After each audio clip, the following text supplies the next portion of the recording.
I love cafes. There's nothing comfier than sitting inside a cafe during a rainy afternoon, sipping on a hot latte while drawing, and listening to either your music of choice or the acoustic jazz song covers playing inside. I also really love themed cafes, and today I'm going to show you 12 different anime-themed cafes that I had the pleasure of dining at and what my thoughts and personal ratings are on each of them. And before anyone asks, no, there are no maid cafes in this list. I'm gonna save that one for another time. But before we get into the cafes, I first need to introduce today's sponsor, Honkai Impact 3rd.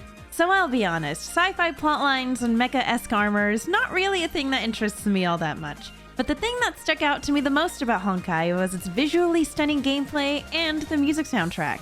And of course, since this is from the same developer as Genshin Impact, I quickly took notice of the fact that the character designs are stellar.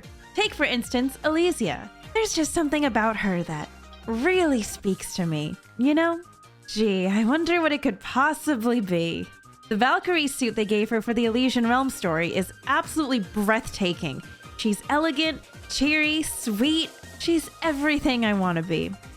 Then there's Griseo, who's from the same group as Elysia. She's adorable, shy, soft-spoken, and the thing I like most about her is the fact that she fights with a paintbrush, so her gameplay is a lot of fun to watch. Now, if cat girls are more up your alley, there's Partophilis. Wow, this game has interesting names. It's no surprise why she sticks out to me. She's cute, she's got this super adorable bathing suit for her summer skin, and best of all, she's got this cat clinging to her scarf at all times so she can whip out during battle.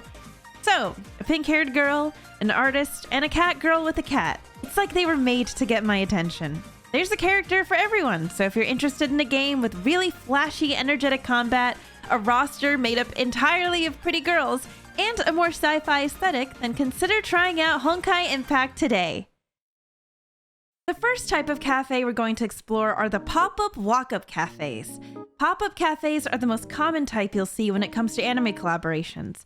They're there for a limited time at a specific location, and they usually have a menu that's themed around the show or game that they're promoting. All collaboration cafes usually have merch that's exclusive to the cafe. Pop-up walk-up cafes are the easiest to get to because there's no reservation needed, so you just show up, order, and enjoy. The first themed cafe I ever went to was actually an Arena Tanemura pop-up cafe at Tokyo Skytree. Arena Tanemura is the mangaka behind titles like Full Moon Osagashite, Gentleman's Alliance, and Kamikaze Kaitojin, and she was one of my biggest art inspirations when I was growing up. So of course, I was super excited to go to a cafe that was themed after her work. I ended up going with 2 other friends who also enjoyed Arena Tanemura when they were younger. The first thing I noticed was that there wasn't a whole lot of room to sit. They have a few plastic tables and chairs, but aside from the large window decorations, the vibe is very eat your food and get the hell out. Luckily, there wasn't any wait, so we were able to grab a table right after ordering. The other thing I noticed was, wow, this menu is kind of expensive. As the video continues, you might notice that this is kind of a constant with themed cafes. I will not be judging any of them based on price because, spoiler alert, they are all expensive. I decided to order the curry omurice, which was made to resemble takto, and a berry soda themed after Miroko. Also a latte with Mitsuki's image. The whole full moon gang's here. The food was served on paper plates and plastic cups, and the presentation was lacking. But like I said, the vibe of this particular cafe space was eat your food and get the hell out. And honestly, I was still super excited to be there. To be honest, the curry rice was not great. It's one of those things where you're like, I can definitely make this better at home. However, the berry soda was actually pretty good. Not too sweet and super refreshing. One of my friends also ordered a strawberry parfait that looked super cute, but I didn't try it, so I have no idea how it was. I ended up spending the time bonding with my new friends over our mutual love for shoujo anime and reminiscing on all our favorite Arena Tanemura memories. So as mediocre and pricey as the food was, I still had a good time. This pop-up cafe gets a 2.5 out of 5 from me. The second pop-up cafe I went to was the Fruits Basket Cafe at the Princess Cafe space in Akihabara. Compared to the first cafe I went to, this one had a way different atmosphere. For starters, there was ample seating, and even though it was a Saturday, there was 0 wait time. There was chibi art of all the characters on the walls and tables, and the TV was playing recap scenes from the show with the gorgeous soundtrack playing in the background. My friend Daru ordered the somen and citrus kyo soda, and I ordered a katsudon, a blueberry yuki soda, a toru strawberry milk, and a latte with kisa printed on it. I'm not really a big fan of desserts, but we also ordered the pancakes to share. To be honest, I wasn't a huge fan of the strawberry milk, but the berry soda and latte were really good. I was also really surprised at how tasty the katsudon was too. And actually, I was so overwhelmed by how happy I felt in the moment, I burst into tears as soon as I took a bite of the katsudon. I was incredibly embarrassed because Daru was a very new friend, but she was really nice about it, and she was like, "Don't worry, I also fangirl over things like this." Presentation-wise, everything was pretty cute with the little wafer paper characters, and I was glad I was able to eat on actual dishware and glasses this time. Afterwards, we of course had to get some merchandise from the goods section, and I ended up getting a bunch of small acrylic charm blind bags and these adorable acrylic stands. There was also a little book where you could sign a thank you message to Miss Takaya herself, who had actually attended the day before we did and drew a doodle in the book. It honestly felt kind of surreal, and I walked away from this cafe experience extremely happy. So this pop-up gets a 5 out of 5. For the third pop-up cafe, we're going back to the first cafe space at Tokyo Skytree, and this one was honestly a nightmare. So a little word of advice: if you choose to visit any sort of event in Japan and you have the option to, do not go during the weekend, and especially not on a Sunday. I may have gotten really lucky with the Fruits Basket Cafe, but this time around, I would not be as fortunate. So initially, I was actually super excited about this one because this time it was a Nichijou collaboration cafe, and Nichijou is one of my favorite anime, so of course I had to go. And I had actually stayed up to make sure I didn't miss the opening time, because as luck would have it, it was the only day I could go because it was the day before I had to fly to California for VidCon. I figured, Nichijou isn't a super brand new anime or anything, and it's a walk-up cafe, so surely it won't be that busy. Wrong! Imagine my surprise when my sleep-deprived ass strolls up at 11 a.m. to see a huge swarm of people, all wanting to get into the Nichijou Cafe, to the point where they had to hand out numbered slips, and I was like, okay, yeah, I don't mind waiting like an hour or two. 19時に戻ってきてください。Honto? So I took a taxi home, took a nap, went back at 7 p.m, and the food was not good. I'm not even going to get into detail on the things I ordered because nothing really stood out. I mean, don't get me wrong, the Sakamoto burger looked adorable, but if we're looking past the wafer decorations, what we have here is very overpriced, very mediocre food.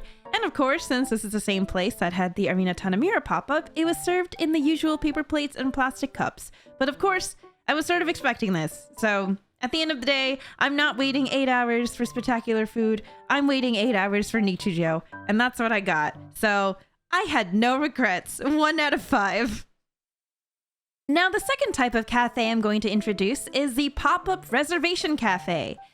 Similarly to the previous ones, these are also only for a limited time, but rather than just showing up, you actually need to make a reservation beforehand, usually through the cafe venue's website.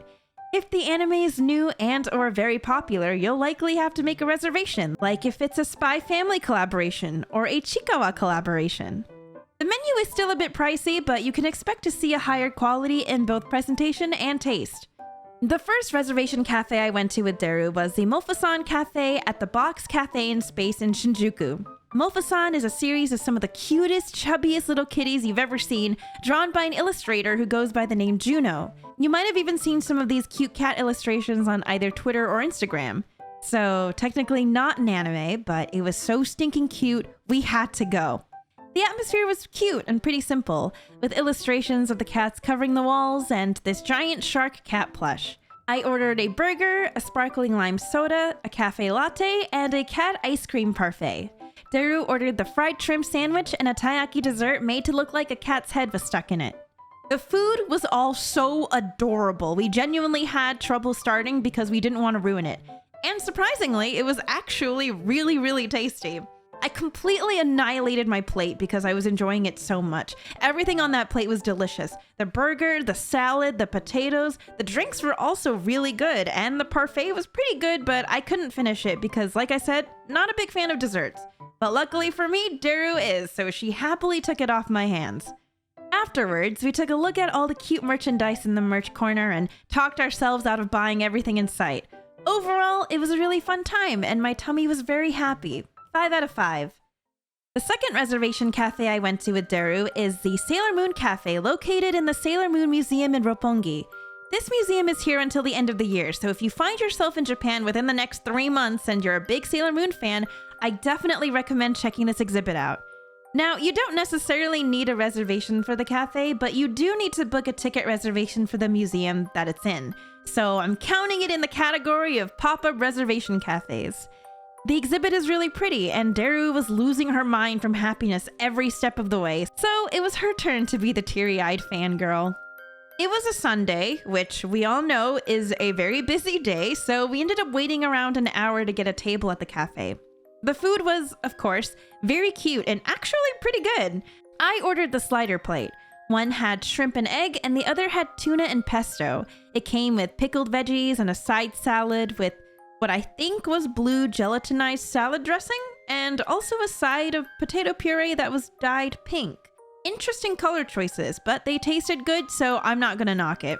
I also ordered a white peach soda float, which had star-shaped jellies at the bottom. It tasted sweet and refreshing, and I actually really liked it because it wasn't sickly sweet. And of course, I needed a second drink, so I ordered an iced latte with some text from the manga printed on top. Daru got the moon-shaped omurice, which included a silhouette of Sailor Moon made out of sugar. I don't really agree with the choice of having sugar next to omurice, but she seemed to enjoy it, so again, not gonna knock it. For dessert, we shared the Cosmic Heart Compact Dessert Plate, which had a strawberry mousse topped off with a sugar cookie. The mousse was pretty good, but I was pretty sugared out from the float, so like always, I had to get Daru to clean up the rest of it. If I had to rate the cafe without taking the exhibit into account, I think I'd have to give it a 4.5 out of 5. Now, some of the fellas watching this video have either completely checked out at this point, or they're asking, okay, we see all these girly cutesy cafes you're going to, but where's the cafe for me and my shonen brethren? So I present to you the Jujutsu Kaisen Cafe. Yeah, it's basically the same thing. So this is one I managed to get a reservation for. It was a bit of a hassle. I had to make an account on the site, pick a reservation time, pay the booking fee at the nearby Lawson, all to have some of the most mediocre food I've ever eaten.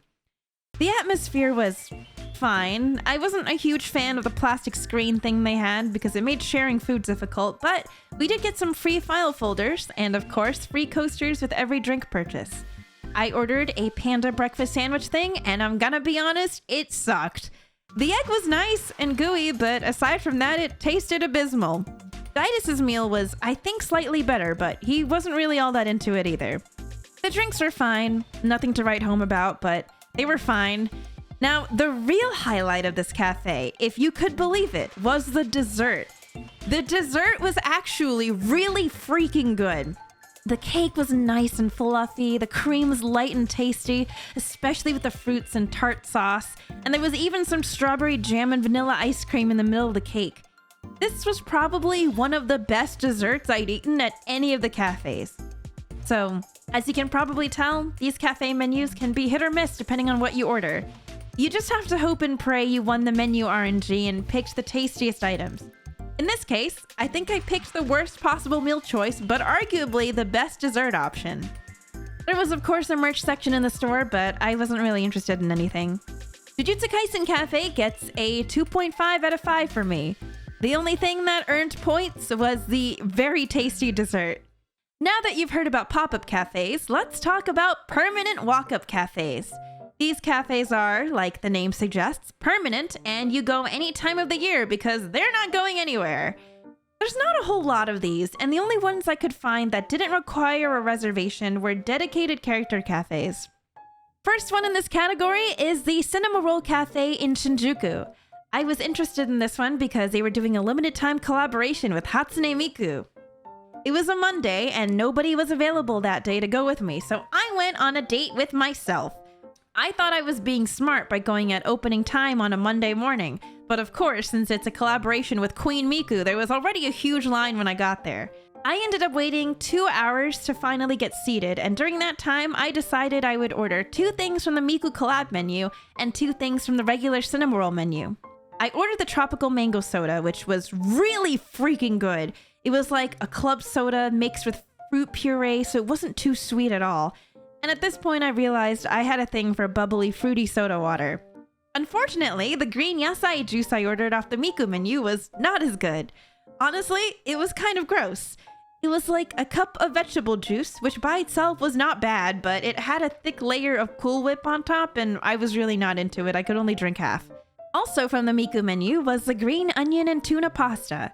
The flavor was intense, but it was pretty good. Was it $10 good? I mean, presentation-wise, it was just pasta with a little paper image of Miku and cinema roll on a toothpick stuck into it. On the other hand, the presentation of the cinema roll omurice is one of the cutest edible things I have ever seen. Look at how cute he is! Little baby boy sleeping in his egg blanket. I do have to say, though, it looks a lot cuter than it tastes. Where's the flavor? Where's the flavor in this? I don't taste anything. The egg tasted unseasoned, but also, to be fair, I ate this immediately after eating a tuna and green onion pasta, so I think anything would taste bland after that combination. I ended up not ordering any dessert because I was just about ready to explode after this, and I didn't have anyone with me this time who could help me eat it. Next time I go, I definitely want to bring a friend with me because it was kind of lonely waiting and eating by myself. The atmosphere was surprisingly really plain for a permanent cafe, and it was pretty small on the inside. There was a merch section for the Miku collab, but since I didn't have much interest in Cinema Roll, I picked up stuff for Mouse instead. I give Cinema Roll Cafe a 3 out of 5.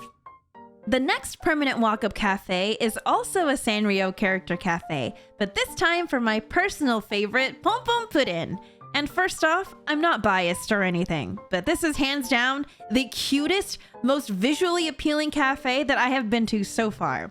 All the interior furniture is on theme, there's a giant PomPom Puddin' in the middle, and the employees even wore super cute uniforms that were PomPom Puddin' themed. So right off the bat, the atmosphere hits all the marks for me. But what about the food? So I decided to order the butter chicken curry, which had the rice shaped like PomPom Puddin's head, and it was actually really tasty. It was super flavorful and adorable, and I cleaned up my plate really fast. Didus ordered a limited time summer festival plate, which I didn't try, but he finished everything and said it was pretty good.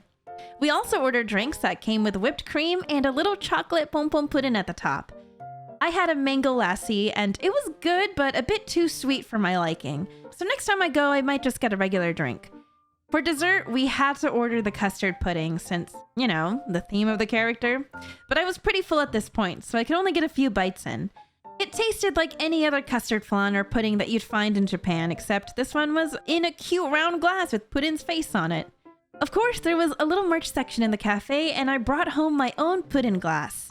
This is definitely one of my favorite cafes, and I can absolutely see myself coming back, especially since there was absolutely no wait time or reservation required.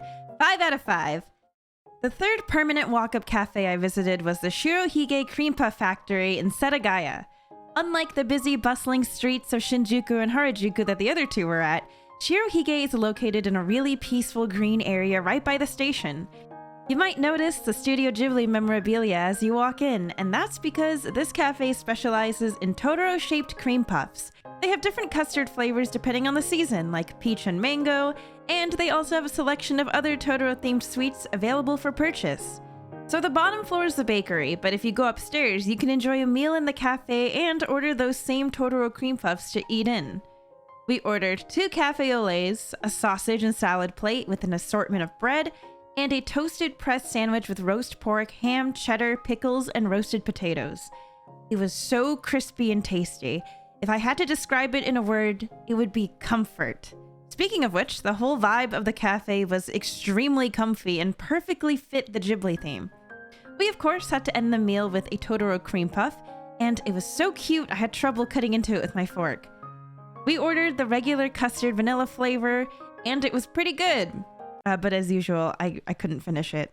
This cafe goes on my list of places I want to take friends to, so I will definitely be returning. This cafe gets a 5 out of 5. The last type of cafe I'll be talking about has given me the most stress out of all the others, and that would be permanent reservation cafes.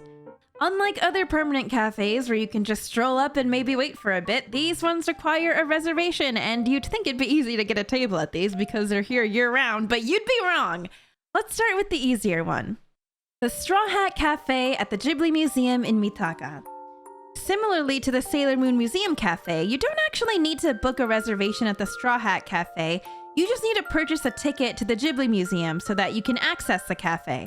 The Ghibli Museum itself is really cool and I definitely recommend going, especially since tickets are quite cheap, less than $10. Now technically, I don't think the Straw Hat Cafe is meant to be a Ghibli-themed cafe, just more like a regular cafe whose whole purpose is to properly feed you while you're in the museum. So don't expect bacon and eggs from Howl's Moving Castle, or ramen from Ponyo, or even rice balls from Spirited Away. The presentation is not what you'd expect from a Studio Ghibli branded cafe, and yes, they serve you the food on parchment paper and paper bowls. However, it actually tasted really, really good. I was genuinely shocked. Based on older Google reviews, it looks like there was a bigger menu and a bigger wait time before COVID, but they've both been reduced since then. So once tourism kicks back up, you can maybe expect the wait times to be longer again. We ordered the ketchup and chicken rice bowl, which came with half an egg and some Japanese mayo on top, fries that were actually so good and crispy, and a sausage hot dog with the cafe logo pressed into the bun. The sausage had a really nice snap to it and it tasted delicious. For dessert, I got a cafe au lait and we shared a strawberry omelet, which was really simple but really good. It was nice, airy, fluffy, and not too sweet. There was also a snack bar next to the cafe where you could get some extra items, so we also got curry balls and an ume soda. The ume soda was refreshing and sweet, and the curry balls were crazy good. Nice and crispy on the outside and steamy and flavorful on the inside. My only complaint was that one order only came with 2 balls. Straw Hat Cafe gets a 4.5 out of 5 for me. Presentation might seem underwhelming, but it really hits a spot after you've spent the day walking around the museum. If you prefer a cafe that leans more into the Ghibli imagery, there's always the Shirohige Cream Puff Factory. Of course, we had to check out the Pokemon Cafe. So this is one of those cafes that are always completely booked pretty much every day. The earliest you can really book a reservation is a month in advance, and they open reservations for the next available day at 6 p.m. Miraculously, we were able to get a spot. Alright, let's get straight to the point. The atmosphere is as adorable as you'd expect. There was a table set up to look like 2 Pikachus were eating together. There was a giant chef Pikachu that came out and did a little dance with the customers. It was very, very cute. The food presentation was also super cute. Look at this Pikachu kebab plate I ordered. Look at this Eevee plate that Didus ordered. Look at these super cute drinks. Unfortunately, they all look much better than they taste. This is one of those cafes where you're truly paying for the aesthetic and the presentation, because the taste was mediocre. The drinks were way too sweet and the food wasn't really satisfying. Now keep in mind, this is probably because this cafe is more geared to kids, so the portion sizes and sweetness levels are pretty different from some of the other cafes we've been to. And as expected, the items are pretty expensive, but if you're a huge Pokemon fan, then the experience is still worth it, in my opinion. I'm just saying that right after we left the cafe, we had to go eat McDonald's to feel satisfied. Another plus is that it's right next to the Pokemon Center, so after your meal, you can stroll in and take a look at all the Pokemon-themed items you can take home with you. Like this very cursed Pikachu plush. Overall, I'll have to give the Pokemon Cafe a 4 out of 5, simply because it was everything you would want in a themed cafe, except for delicious. The Kirby Cafe at Tokyo Skytree. This cafe was the final boss in my theme cafe journey. This cafe opens up reservations on the 10th every month for the month after. So for example, if you want to get a table in September, you need to camp out on the site on August 10th and wait for the reservation Hunger Games to begin. The site will be laggy due to high traffic. You will need to frantically figure out how to type your government name in katakana, and if you end up missing this reservation period, you will have to wait an entire month before you can try again. I was nervously awaiting the battle on August 10th. I set several alarms reminding me. I watched that loading screen turn round and round as the site struggled to make room for eager customers. And I got in, baby! Cafe number 12, let's go! Kirby Cafe! So like the Pokemon Cafe, this cafe was adorable inside and out, and we got to sit by the big tree in the middle of the restaurant. I ordered a salmon and avocado bowl, and Didus ordered a Loco Moco bowl. They were pretty tasty, although to be honest, you could just as easily make them at home. However, we were able to keep the little bowls as souvenirs, which I thought was really neat. We also ordered 2 cafe au laits with little marshmallow Kirby's on top, and they were so cute and so delicious. I also ordered a peach soda, which was admittedly way too sweet for my liking, but it was still fun to drink. And for dessert, we of course had to order the Kirby Jello cake. Just look at it. It's so cute and jiggly. I'll be honest, I did not really eat any of it because I was pretty sugared out from my 2 drinks, but Didus really liked it, so you can take his word for it. In addition to the souvenir bowls, we received some super cute free coasters, and we got this plastic stirring stick that I think was an exclusive if you dined in. Afterwards, we hit up the merch store, and it took me a lot of strength not to buy everything I saw because they have some seriously cute merchandise. Even if you don't have a reservation at the cafe itself, you can pop in whenever you want to browse the merch. The food is quite expensive, but like I mentioned before, themed cafe food is always expensive, so I can't really judge that aspect. If you're a huge Kirby fan, it's definitely worth going for like a special occasion or something. This one gets a 5 out of 5. Now let's review. Popup Walkup Cafe. Pro, easily accessible. Con, typically lower quality and unpredictable wait time. For the Popup Reservation Cafe. Pro, better quality and no wait time. Con, can be difficult to get a reservation, especially because of time exclusivity. For the permanent walk-up cafes. Pro, easily accessible, but con, unpredictable wait time. And for the permanent reservation cafes. Pro, year-round and no wait time. However, con, can be difficult to get a reservation. So, are themed cafes worth it? I'd say if you're a big fan of the anime or IP that the cafe is based on, then yes, I do think it's worth going to at least once, especially if you go with a friend who's also a fan. It's even more worth it if you're like me and you really love that gimmicky, cute novelty stuff. Just keep in mind that what you're mostly paying for is the novelty of it. Even if the food is pretty good, you'll always be able to find a better quality version of what you're eating for much cheaper at a different restaurant. But let's be honest, you're not going to a themed cafe because you want high quality omurice. You're going so you can eat omurice that looks like a cute character sleeping in a little egg blanket, and you were so valid for that. So yeah, if you're a fan of something and there's a pop-up collab cafe for a limited time, definitely consider going next time you're in Japan.